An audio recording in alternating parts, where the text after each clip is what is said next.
Wrist flexion, kneeling, passive and active. Wrist strength and mobility are critical for both gymnastics and weightlifting movements.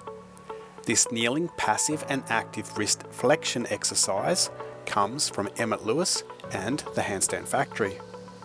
Start in a kneeling position on the floor. With the fingers and thumbs pressed together, place the back of the hands on the floor with the fingers pointing towards you.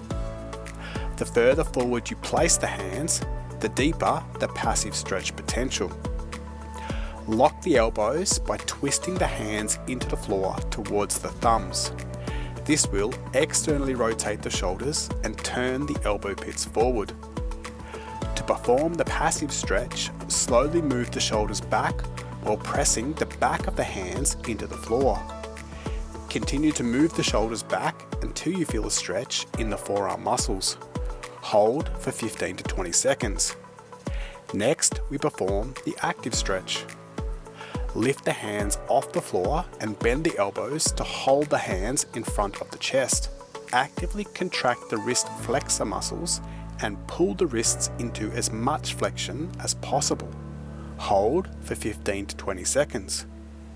I would typically perform 3 to 4 rounds of both the passive and active wrist flexion stretch.